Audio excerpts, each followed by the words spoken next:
Velkommen to min fuel. This is Archaon Month, day 43. And we're really approaching the end here, guys. We've got Archaon, and he's getting a lot of paint done. So, on the little unfocused view here, he looks finished. Obviously, he's not. But we're going to show you guys what's done and what's left. Now, is that a nice view or what? So, since last time, yesterday, I've been working on the detail work. Most obvious, of course, is the sword itself. Now, this is actually painted mostly with glazes. To give you guys like a nice and easy way of how I painted it, it's Celestra Gray over, like the entire model was sprayed black. So Celestra Gray and Ulthuan Gray to give it a nice white sheen. Then a bit of Lamenter's Yellow to give it that yellow feel. I actually had 2 layers of this just to make sure that the yellow was nice and bright and strong. Then we had a bit of Fuegan Orange, if I can find that. This one. So this one I thinned out because if you see on Lamenter's Yellow, it's a glaze, but Fuegan Orange is a shade. So that means that glazes are even thinner than shades are. So I thinned out the Fuegan Orange quite a bit just to make it as thin as the glaze. And then I concentrated it. You can see to the top and on the bottom here where I've been painting it. So like on the absolute top here, I haven't done it. Around these sort of holes, I've left in the yellow mostly, and on the bottom here. And then sort of shaded a couple of layers of Fuegan, just to get that transition, like as you can see up here, that it's actually quite light orange up here, and then slightly darker in the middle. Then we put out the bloodletter to start glazing the red. So again, this is a glaze, so it's quite thin, and that's what you want. You want to apply it very, very carefully so that you get this sort of transition effect on the orange. So this is like 3 or 4 layers of red in the middle here.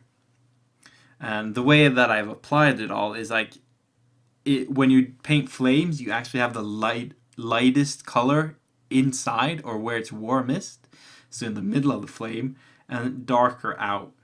And then I wanted the tip to sort of stand out a bit, so I sort of imagined that the tip again is the actual warmest point on the blade, because of course it's a magical blade. Then we actually made a glaze out of Mephiston Red for the tips of the flames here. And I did this because I wanted the tips to be really, really dark red. And Bloodletter just wasn't doing that. So I thinned out Mephiston Red a lot, glazed a couple of layers just on the tips. That helped quite a bit. And then with some tips from some of my friends of mine, I actually have Druchii Violet also on the tips. So if you can see sort of the dark on the edges here and a bit of the blending in that is actually down to the purple color of Druchii Violet. Now I'm not sure if I'm done with the sword yet, but it's very, very close. The only thing that would be missing here is maybe brightening up the center pieces here and then darkening the edges of the flames even more. But I could honestly just call this finished because I'm very, very pleased with that. So that's a bit of like a flame recipe, if you like. I'll show you guys a comparison between this sword and the other Archaon sword later. But just to finish up the episode, because this is going a bit long, the bone has been painted. It is not complete. This is maybe halfway.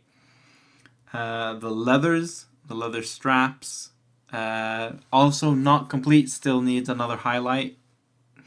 And of course the hair and the cape not done at all. And then sort of fun fact for the skulls in the front here, in case you haven't seen it, on regular Archaon these 3 skulls are normal human skulls. On this guy you have actually a Khorne skull, a Tzeentch skull, and a Nurgle skull. You can easily see the Tzeentch with the beak, so I've actually painted it with the beak, and the Nurgle skull with the 3 sort of sockets. And I didn't know that detail until I started painting this guy, so that's actually really, really cool. Another fun fact, Archaon has eyeballs. Let's see if we can make them a bit more visible here. They're not very easy to see. I hope you guys sort of see it. Anyways, he definitely has eyeballs inside that armor there.